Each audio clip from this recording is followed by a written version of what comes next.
Hello guys, welcome back to Tag My College. So इस video में मैं आपको बताने वाली हूँ कैसे आप एमएचसीईटी में अच्छा स्कोर कर सकते हो। सो बेसिकली ये टिप्स हैं to scoring good in your MHCET. Okay, पहले मैं बता देती हूँ कि एमएचसीईटी क्या होता है। MHCET is basically Maharashtra common entrance test का ही नाम एमएचसीईटी होता है। एंड ये exam state common entrance test cell कराता है महाराष्ट्र गवर्नमेंट का, हर साल कराता है। ठीक है।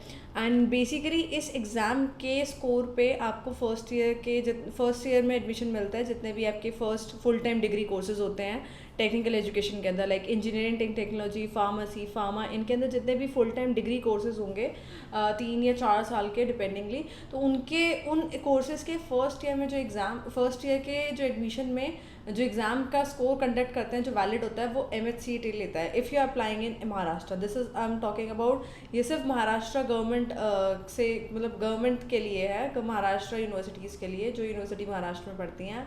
एंड ये एग्ज़ाम 11 मई को होने वाला है, इस साल के 2017 को 11 मई को। एंड टेस्ट के टाइमिंग्स करीबन सुबह 10 बजे से लेकर 4:30 बजे तक है। एंड टेस्ट पूरा का पूरा जो है आपका स्लॉट वाइज होता है। स्लॉट बोले तो फर्स्ट लाइक डिफरेंट जितने भी आपके इसके अंदर सेक्शंस होंगे उतने ही स्लॉट्स होंगे, और वो स्लॉट करीबन 1 या 1.5 घंटे का होगा। और एक स्लॉट के बाद दूसरा स्लॉट, फिर दूसरे 2 स्लॉट्स के बाद बेसिकली एक गैप होता है यूजली ऐसे एग्जाम्स में। एंड ये वीडियो मेरी इसीलिए है बिकॉज एमएचसीईटी के एग्ज़ाम में ज़्यादा टाइम नहीं बचा हुआ। तो आप बुक कंटेंट को क्या मगअप करोगे, क्या चीज़ होगी, कैसे एक मतलब इस जितने भी टाइम बचे हैं, 2-3 हफ्ते जो बचे हैं, उनको कैसे यूटिलाइज़ किया जाए, क्या क्या चीज़ें हैं उन जो गौर की जाने वाली हैं, उन सबको मैंने इस वीडियो में रखा हुआ है। सो बेसिकली देखो यार, सिलेबस इतना ज़्यादा नहीं होता, सिलेबस सबका सेम होता है, इतना बड़ा सिलेबस नहीं है एमएचसीईटी का। यूजुअली आप जो बाकी एग्जाम्स, आप एक एग्ज़ाम तो दे नहीं रहे होगे, आप बहुत सारे एग्जाम्स अटेम्प्ट कर रहे होगे, तो जितने भी एग्जाम्स खुद दे रहे हो सबका सिलेबस ऑलमोस्ट सेम ही होता है, ज़्यादा चेंजेस नहीं होते कॉमन एंट्रेंस एग्जाम के सिलेबस में। डिपेंड करता है कि आप कौन से कोर्स के लिए ले रहे हो। ठीक है, क्योंकि उसके फिर सेक्शंस उसी वाइज वेरी कर जाते हैं। सो इस वीडियो में मैं आपको बस एक छोटे टाइप्स के टिप्स देना चाहती हूँ जो आपको मिस नहीं करने चाहिए, अवॉइड नहीं करने चाहिए। ठीक है, while before attempting to your MHCET.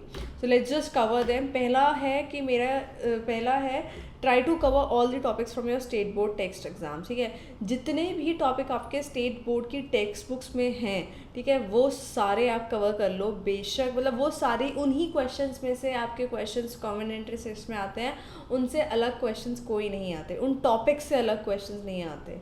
ठीक है, जितने टॉपिक्स हैं उनसे जितने क्वेश्चन बन सकते हैं आप सारे ऑब्जेक्टिव टाइप क्वेश्चंस कर लो।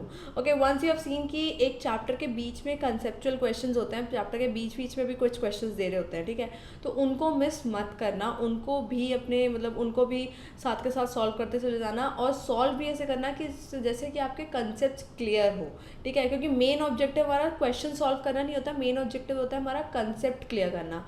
कंसेप्ट क्लियर हुआ, चाहे 10 क्वेश्चन सॉल्व करो, चाहे 50 क्वेश्चन सॉल्व करो, चाहे 100 क्वेश्चन सॉल्व करो, लेकिन अगर कंसेप्ट क्लियर भी नहीं हुआ तो एक क्वेश्चन टफ और आपका सारा का सारा क्वेश्चन मतलब सारा का सारा जो भी सेक्शन होगा, जो भी टॉपिक होगा, सब गुल हो जाएगा। सो इट्स वेरी इंपॉर्टेंट कि आप अपने कंसेप्ट को क्लियर करो। ठीक है, एंड अभी तो मैं कहती थी कि मिडल ऑफ द चैप्टर्स के क्वेश्चन सॉल्व करना, इसका मतलब ये नहीं कि जो बाद में एक्सरसाइज दे रखी होती है चैप्टर के बाद वाली, उसको मिस कर दो, उसको भी नहीं मिस करना है, उसको भी पूरे क्वेश्चंस को पूरा कवर करना है। इससे क्या होता है कि आप फॉर्मूलाज जितनी बार इंप्लीमेंट करते चले जाते हो और कंसेप्ट आपके क्लियर होते हैं, तो आपको ऑब्जेक्टिव क्वेश्चंस को ना सॉल्व करने की स्पीड बढ़ जाती है। यू विल बी फेमिलियर, आप बिल्कुल फेमिलियर हो जाते हो। अच्छा ये क्वेश्चन है, मतलब आपका पेन नहीं चलता, लेकिन आपके दिमाग के अकॉर्डिंग पहले ही चलने लग जाता है कि अच्छा इस क्वेश्चन में ऐसे होगा।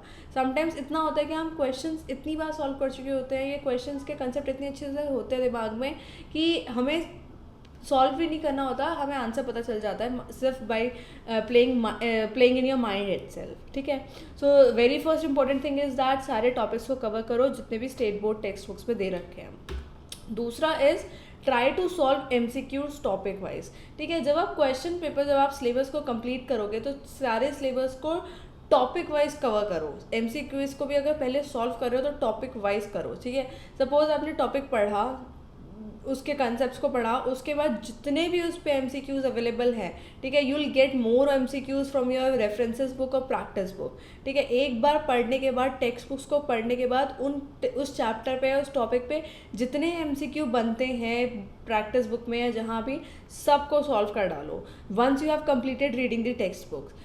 अब टॉपिक वाइज से क्या होता है कि टॉपिक वाइज जब आप करते हो कि जब आप टॉपिक वाइज सारे क्वेश्चंस को सॉल्व करते हो तो आप इससे कोई भी टॉपिक नहीं छोड़ते हो, कोई भी क्वेश्चन नहीं छोड़ते हो, एंड सारे कंसेप्ट्स आके पूरी तरह से क्लियर होते हैं। अच्छा, अब नेक्स्ट चीज़ आती है कि इतने सारे MCQs लाए कहाँ से, तो आप रेफरेंस बुक पकड़ लो, कोई भी प्रैक्टिस बुक पकड़ लो, आपको क्वेश्चंस बहुत मिल जाएंगे, MCQ क्वेश्चंस आपको बहुत मिल जाएंगे, क्वेश्चंस की कमी नहीं होगी, ठीक है। दूसरी चीज़ थी MCQs को टॉपिक वाइज सॉल्व करो। तीसरी चीज़ है do not waste time on any particular question. एक क्वेश्चन पे बैठ जाना कि हाँ अटक गए तो उसी को सॉल्व करते जा रहे हैं। वहाँ बात ईगो पे आ जाती है कि आपको लगता है सॉल्व कैसे नहीं हो रहा, करते जा रहे हैं, और सारा का सारा टाइम वेस्ट आप उस क्वेश्चन को पे लगा देते हो। बाकी जितने मतलब एक टाइम मैनेजमेंट वाली चीज़ होती है वो सारी बिगड़ जाती है। सपोज करो आप किसी भी एक पॉइंट पे अटक गए किसी भी क्वेश्चन के, ठीक है, उसको वहीं पर छोड़ दो और आगे बढ़ जाओ। क्यों? क्योंकि कुछ गलत नहीं है उसको छोड़ के आगे बढ़ना। इससे क्या होगा कि आप उसी क्वेश्चन पर टिके रहे और आपको सही आंसर नहीं मिला, आपका कॉन्फिडेंस लेवल लो हो जाता है। So best way to solve the question paper is, सबसे पहले स्ट्रॉन्ग टॉपिक्स उठाओ, स्ट्रॉन्ग फेवरेट टॉपिक्स के जितने क्वेश्चन बनते हैं, जितने क्वेश्चन पेपर में दिख रहे हैं कि अच्छा ये टॉपिक्स हैं, ये स्ट्रॉन्ग टॉपिक्स हैं जो मैं क्लियर कर दूंगा या कर दूंगी, और इजी भी है, मीडियम है, पहले लेवल वाइज क्वेश्चंस को सॉल्व करो। इससे क्या होता है कि आपका कॉन्फिडेंस लेवल बढ़ जाता है। क्यों? बिकॉज यू हैव, आपको लगा होता है middle of the question paper कि हाँ I know something, I know a lot about questions, कि हाँ मैं इनमें से बहुत सारे क्वेश्चंस कर लूँगा तो शायद मेरा स्कोर अच्छा आ जाएगा, ठीक है। तो सबसे पहली चीज़ ये होती है कि इजी, मीडियम और स्ट्रॉन्ग टॉपिक्स और फेवरेट टॉपिक्स, इनसे जितने क्वेश्चन आपको दिख रहे हैं अपने क्वेश्चन पेपर में सबको सॉल्व कर डालो। क्यों? क्योंकि वंस यू आर इजी और मीडियम इसलिए है क्योंकि तुम्हें पता है you have confidence in them, ठीक है। कॉन्फिडेंस है, करेक्ट करोगे तो you have secured good marks over there. तुमने पहले ही अपने पॉइंट्स बना के रख लिए। बाकी अब बात आती है हार्ड वालों पे। अगर हार्ड वालों के साथ कुछ भी हो जाता है, सपोज करो you are giving time and वो ख़राब भी हो जाते हैं, मतलब गलत भी हो जाते हैं, तो ठीक है, you have already score good in your easy and medium question, so you need not have to worry about the medium hard ones. 1 2 3 4 इतने तो ख़राब होंगे, ज़्यादा से ज़्यादा इतने ख़राब नहीं हो सकते ना। सबसे पहली चीज़, अब किसी भी क्वेश्चन पे अटको मत, और सबसे पहले एग्जाम पे इजी, मीडियम, स्ट्रॉन्ग पॉइंट्स और फेवरेट पॉइंट्स के जितने भी क्वेश्चंस बनते हैं सबको सॉल्व कर डालो। ओके, फ्यू डेज बिफोर, कुछ टाइम पहले, मतलब एग्जाम से कुछ टाइम पहले, अपने जितने भी प्रीवियस ईयर के पेपर्स हैं या सैम्पल पेपर्स हैं MHCET की, उनको उठा लो, उनको सॉल्व करते रहो, and make sure you have covered all the topic from the syllabus. Syllabus में से सारे टॉपिक तुम्हारे कवर होने चाहिए। लास्ट ईयर के क्वेश्चन पेपर से तुम्हें आइडिया मिल जाएगा कि इस पेपर को सॉल्व कैसे करते हैं। And yes, give exam like you are giving the actual exam. 3 question papers को ऐसे सॉल्व करो कि हाँ तुम एक्चुअल में एग्जाम हॉल में बैठे हुए हो और सब तुम सॉल्व कर रहे हो, ठीक है। Apart from preparation, always remember कि हाँ छोटे छोटे ब्रेक्स तुम लेते रहो। कंटिन्यूस स्टडीज़ में कुछ नहीं है, कंटिन्यूस स्टडी में से you will gain a momentum, एक बोर्डम आ जाएगा, उसके बाद आप कुछ भी मगअप करते रहोगे, कुछ भी पढ़ते रहोगे, that will not get into your head, ठीक है। तो after solving 1 or 2 question paper, 1 question paper, थोड़ा देर का ब्रेक ले लो, उसके बाद थोड़ा और ब्रेक ले लो, फिर टॉपिक के बाद ब्रेक, मतलब ब्रेक्स बीच में बनते हैं। ये नहीं कि हाँ करते जा रहे हैं, टेंशन और एक्यूमुलेशन करते जा रहे हैं, प्रेशर बनाते चले जा रहे हैं, और एट द एंड रिजल्ट ये होता है, यूजुअली यही रिजल्ट होता है कि you burst into a phase, कि हाँ यू आते हुए भी क्वेश्चंस जो होते हैं वो भी अटेम्प्ट नहीं कर पाते हैं, ठीक है। So putting out the breaks basically proves that it's very useful for your exam day approach as well, ठीक है।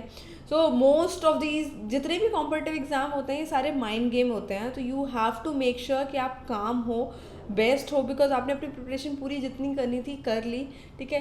एंड कामनेस से ही अगर अटेम्प्ट करोगे क्वेश्चन पेपर को तो डेफिनेटली स्कोर बहुत अच्छा आएगा। पहले से ही रिजल्ट के बारे में सोचते हुए चलो जाओगे तो पहले से you will create a tension in your head, and उस टेंशन की वजह से you won't be able to score good in your exam. So just listen guys, just make sure कि the day of the exam, बल्कि पहले से you are very calm, because preparation जितनी होनी है तुम सेकेंड लास्ट डे तक तुम कर दोगे, ठीक है। लेकिन जस्ट बी ऑन काम, बी काम and put your 100% for the result, and definitely the score is in your hand itself. The score will be according to you, like what you have decided. That is how you can score good in your MHCET.